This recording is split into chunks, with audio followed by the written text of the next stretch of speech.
ओम।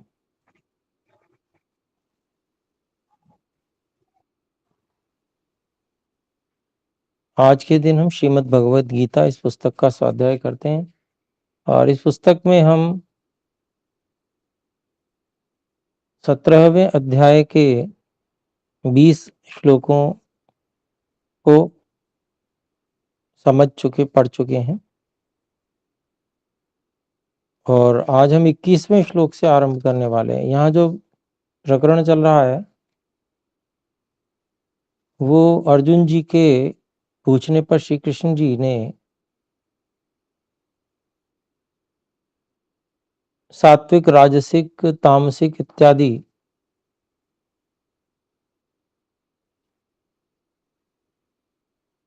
जो दान इत्यादि हैं उनके विषय में बताया है।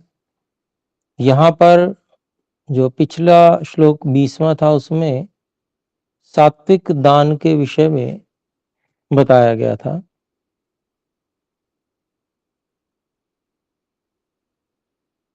और 21वें श्लोक में अब हम इसको देखेंगे। आइए, 21वां श्लोक है, यत्तु प्रत्युपकारार्थम फलमुद्दिश्य वा पुनः दीयते च परिक्लिष्टम तद्दानं राजसं स्मृतम्।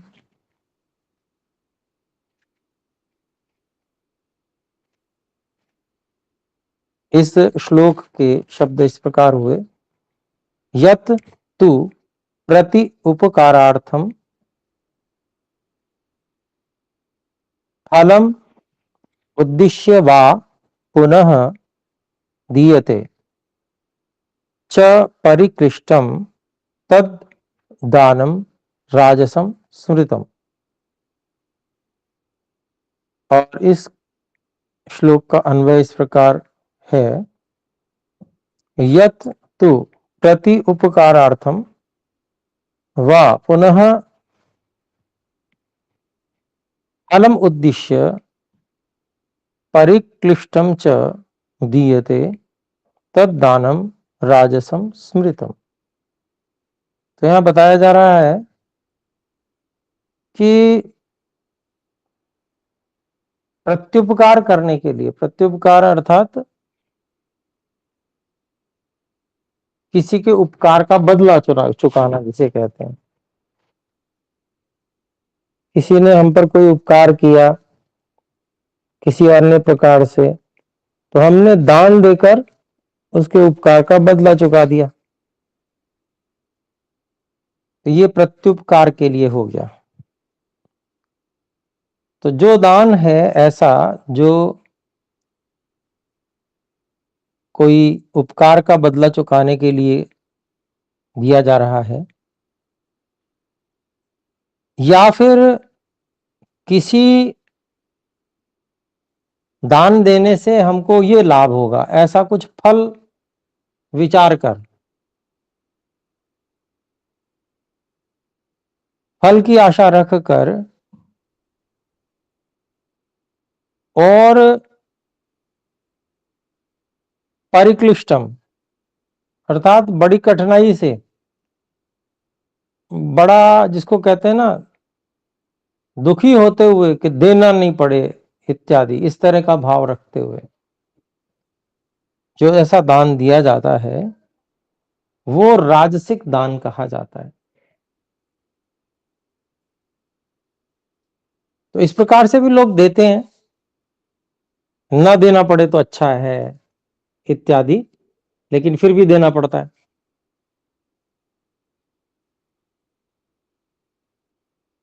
तो ये राजसिक दान बताया गया। फिर 22वें श्लोक में देखते हैं, आदेश काले यद्दानम् अपात्रेभ्यश्च दीयते असत्कृतमवज्ञातं तत्तामसमुदाहृतम्। अलग अलग शब्द इसके, आदेश काले यत् दानम अपात्रेभ्यः च दीयते असत् कृतम अवज्ञातम तत् दानम नहीं तत् तामसम उदाहृतम। दानम का हम अध्याय कर सकते हैं, तो वो हम अन्वय में कर लेंगे। अन्वय इस प्रकार है, यद दानम आदेशे काले आदेश काले अपात्रेभ्यः च दीयते असत्कृतम अवज्ञातम च दीयते तत् तामसम दानम उदाहृतम।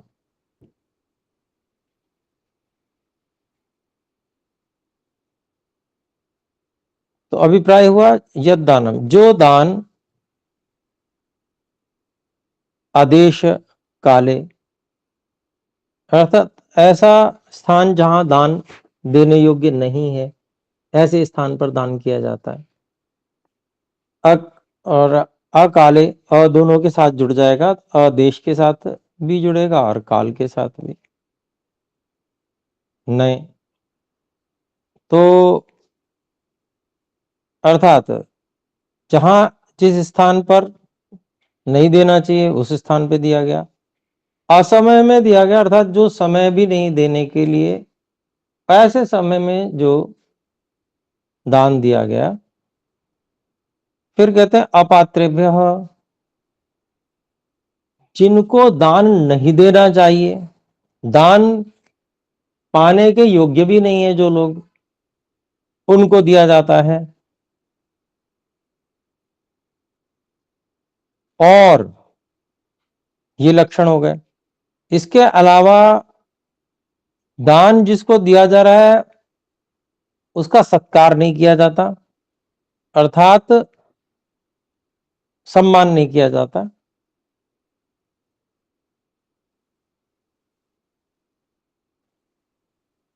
और अवज्ञातम, बल्कि उसका अपमान किया जाता है।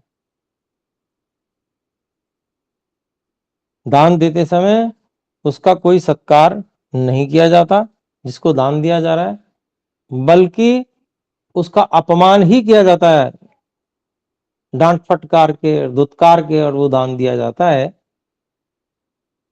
ऐसे जो दिया जाता है उसको कहा जाता है। तो इस प्रकार से भी दिया जाता है, लोग देते हैं।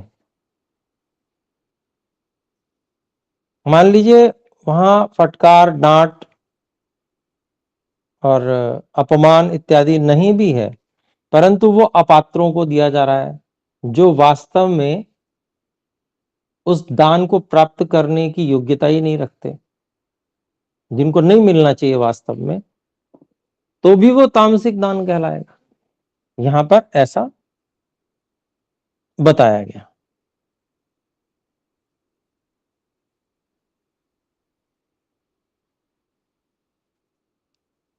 तो यह जो प्रकरण था, यज्ञ, अध्ययन, स्वाध्याय और दान इत्यादि, उसमें राजसिकता, तामसिकता, सात्विकता, फिर आहार जो है वो भी इस प्रकार से करना चाहिए।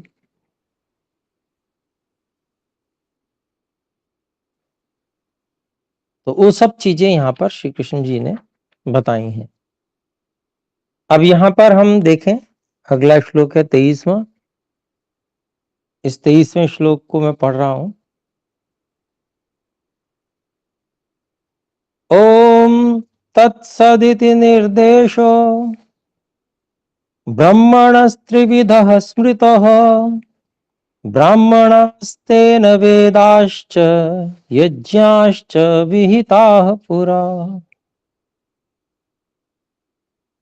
ओम तत्सत् इति निर्देशः ब्राह्मणः त्रिविधः स्मृतः ब्राह्मणाः तेन वेदाः च यज्ञाः च विहिताः पुरा। और इस श्लोक का इस प्रकार से अन्वय है यहाँ पर, ब्रह्मणः ओम तत्सत इति त्रिविधः निर्देशः स्मृतः, तेन ब्रह्मणा ब्राह्मणः वेदाः यज्ञाः च पुरा विहिताः।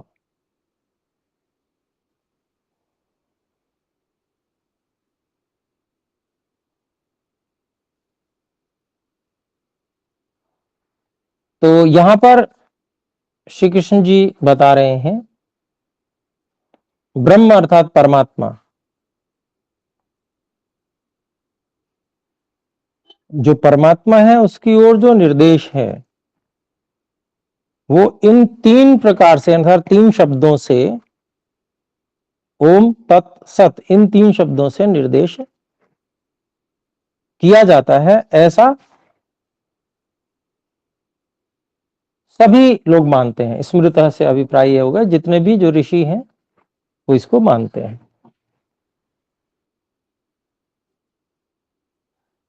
तेन, और उस ब्रह्म परमात्मा के द्वारा जो ब्राह्मण लोग हैं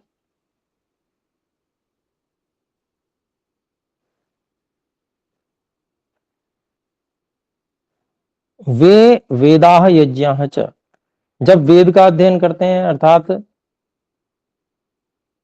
ब्रह्मयज्ञ, वेद के स्वाध्याय को ब्रह्मयज्ञ कहा जाता है, और अन्य जो यज्ञ हैं देव यज्ञ इत्यादि, वो जो किए जाते हैं उनसे पूर्व में ये ओम तत्सत, ये है ना, इसका विधान किया जाता है, विहिता, पूर्व में विधान किया जाता है। अर्थात जब भी यज्ञ किया जाएगा तो पहले जो संकल्प पाठ किया जाता है उसमें ओम तत्सत ये प्रयोग किया जाता है, परमात्मा का नाम, ब्रह्म का जो, और हम सुनते भी हैं ओम तत्सत श्री ब्रह्मणो द्वितीय प्रहरार्धे इत्यादि, इस प्रकार से हमारा संकल्प पाठ आरंभ होता है। तो उसी को यहाँ पर अर्जुन जी को यहाँ पर बताया। तो परमात्मा को किस नाम से निर्देश करते हैं, तो ओम तत् सत, इन तीन शब्दों से परमात्मा का निर्देश किया गया।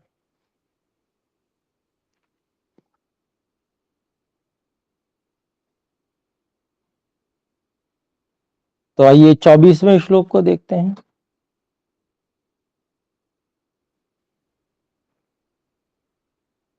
तस्मादोमित्युदाहृत्य यज्ञदान तपः क्रियाः प्रवन्ते विधानोक्ताः सततं ब्रह्मवादिनाम्।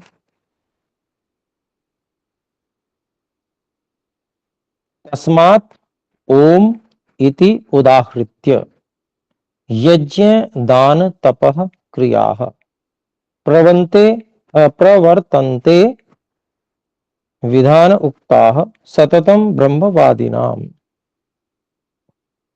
और इसका अन्वय इस प्रकार से है, तस्मात् ब्रह्मवादिनां विधानोक्ताः यज्ञ दान तपः क्रियाः सततम् ओम इति उदाहृत्य प्रवर्तन्ते।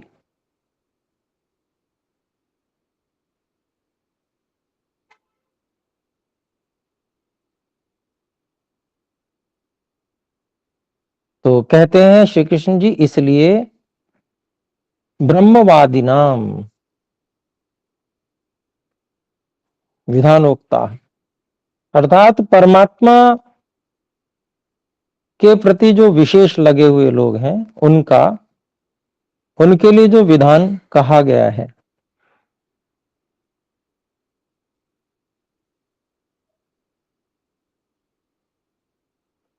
और उसमें जो यज्ञ दान तप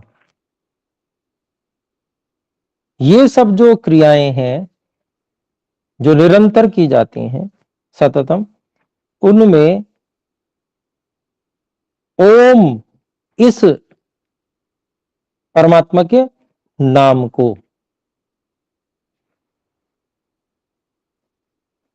उच्चारण करके और फिर तब वो क्रियाएं की जाती हैं। अर्थात सबसे पहले ओम परमात्मा के यह नाम जो है वो लिया जाता है। तो यहां जो विधान है उसको भी श्री कृष्ण जी ने बहुत अच्छे से स्पष्ट कर दिया।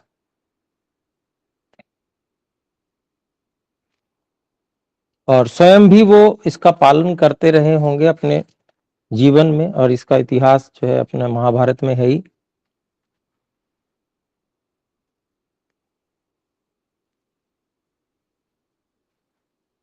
अग्निहोत्र, संध्या, ये स्वयं श्री कृष्ण जी अपने जीवन में करते रहे हैं, और उसके जो है महाभारत में अनेकत्र मिल जाता है। तो यहां पर अब देखते हैं 25वां श्लोक।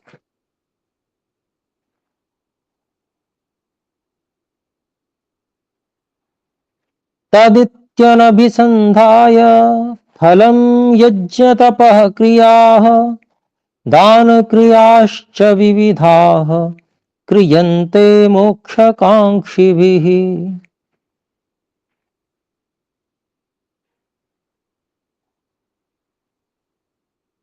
इसके शब्दों को अलग अलग करते हैं। तद इति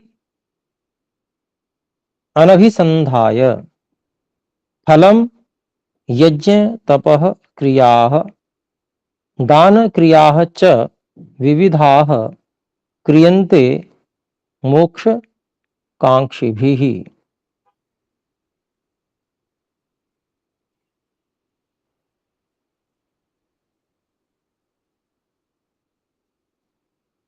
तो इसका अब अन्वय हम देखते हैं।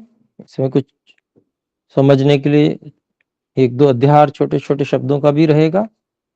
तो अन्वय इस प्रकार है। मोक्ष कांक्षी भी यज्ञ तपः क्रियाः विविधाः दान क्रियाः च सततम, इसका अध्ययन किया गया। तत् इति शब्देन फलम अनभिसंधाय क्रियन्ते।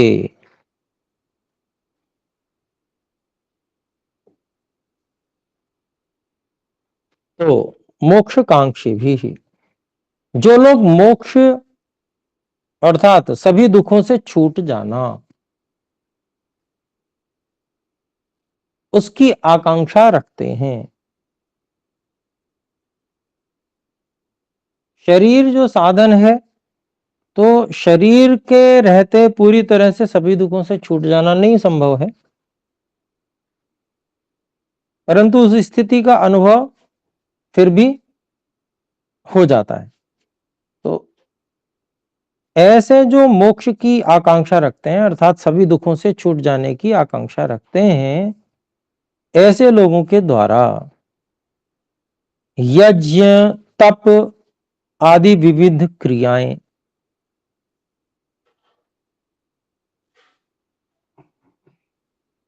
यज्ञ और तप, तप में क्या आ गया? योगाभ्यास, अष्टांग योग का पालन, ध्यान आदि क्रियाएं करना। तो यज्ञ और तप इत्यादि जो क्रियाएं हैं विविध, और दान क्रिया चा, और दान देने की जो क्रिया है, ये निरंतर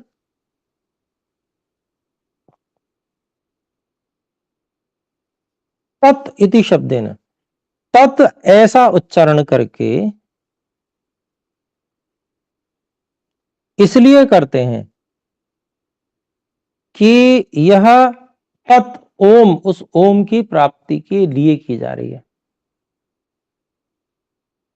अर्थात सांसारिक फलम अनभिसंधाय, संसार में जो कुछ वस्तुएं हैं, जो कुछ प्राप्ति हो सकती है संसार में, उस सांसारिक फल की इच्छा को छोड़कर वो किए जाते हैं। तत्शब्द इसलिए वहां लगाया गया है।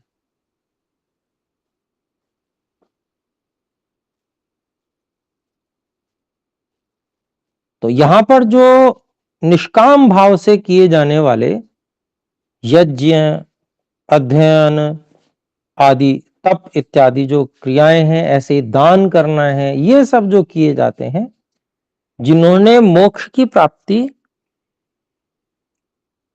अपने हृदय में इच्छा के रूप में, अर्थात संपूर्ण दुखों से छूट जाने की इच्छा जिन्होंने रखी हुई है, वो तत् शब्द का प्रयोग इसलिए करते हैं क्योंकि वो किसी भी सांसारिक लौकिक फल की इच्छा नहीं करते हैं, केवल तत् अर्थात जो परमात्मा की प्राप्ति की इच्छा से वो ये सब कार्य कर रहे हैं। और तत् अर्थात ओम, ओम तत् सत, तो तत् अर्थात ओम परमात्मा, तो क्यों कर रहे हैं? क्योंकि परमात्मा की प्राप्ति से ही सभी दुखों से छूट जाना संभव है। मोक्ष का मतलब क्या है? सभी दुखों से छूट जाना, मुक्त हो जाना। तो वो संभव कैसे है? परमात्मा की प्राप्ति से संभव है। तो परमात्मा की इच्छा कर रहे हैं और सांसारिक किसी भी फल की इच्छा नहीं कर रहे हैं। ये यहां पर श्री कृष्ण जी ने स्पष्ट किया। तो बहुत ही सुंदर यहाँ पर निर्देश है और समय भी अपना समाप्त हो चुका है, पूरा हो चुका है। और छोटी सी ये कक्षा है, इसमें हम इसके कुछ श्लोकों को लेते और समझने का प्रयास करते हैं। तो यहाँ पर हमारा 25वें श्लोक तक हमने समझने का प्रयास किया। आइए अब हम विराम की ओर चलते हैं। सब मिलकर एक बार ओम का उच्चारण करें। ओम।